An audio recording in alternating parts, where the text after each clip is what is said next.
Hello everyone, today we're travelling back to Terraria and venturing to the hot sands of the desert to find a rare and unique item held by a fearsome guardian. This time, we're going over the Forbidden Fragment. The Forbidden Fragment is a small diamond-shaped item of vaguely gold coloration, apparently made of some form of metal. The fragments appear to be sourced solely from the sand elementals that dwell within the deserts, and are imbued with some form of special power inherent to the sands of Terraria. When combined with strong traditional metals, they are capable of producing powerful armour that can call upon the desert for aid.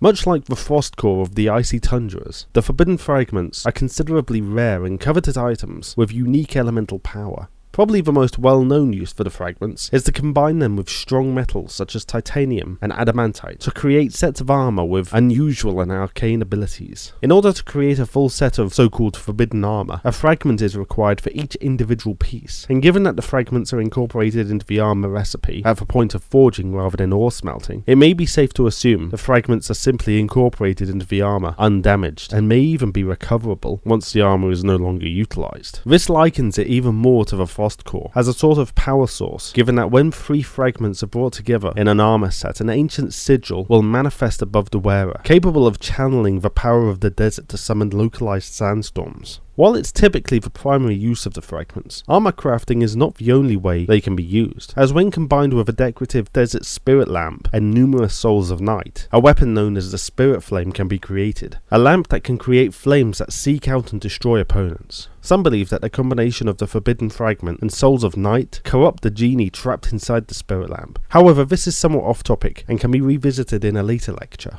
The Forbidden Fragments themselves, though, are dropped if a sand elemental can be defeated, hardly a simple affair in itself. These creatures of the desert are able to summon sandstorms at will, much like the user of Forbidden Armor can, only at a larger scale. This goes to suggest that the elemental may be utilising the effects of the fragment. Moreover, it may even be that the fragment is part of the elemental itself. Some theories suggest that the fragments are exactly that, fragments of a larger, stronger construct, possibly the essence, eyes or even brain of the sand elemental, due to the fact its eyes glow whenever it summons sandstorms. The question then arises as to exactly why the fragment, and by extension the armour, is forbidden. Some seem to think that the age-old tombs that dot the deserts of Terraria are the last resting places of esteemed pharaohs of great magical prowess, and that the elementals were created in order to guard those tombs from grave robbers and any others who would defile their eternal rest.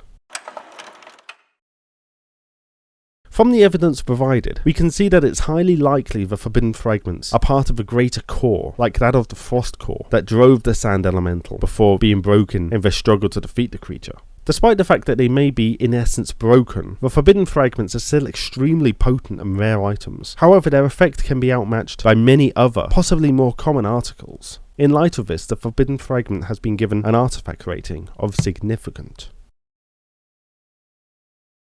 Well, who'd have thought such a barren, inhospitable place would hold so many secrets? I imagine that's what a lot of you think about this class, no doubt. Also, don't worry, we will come back around to look at the spirit lamp and all of its own secrets at some point. But until then, please don't forget to subscribe for more course material and pledge as little as $1 a month on Patreon if you want to keep this terribly barren and inhospitable lecture series going.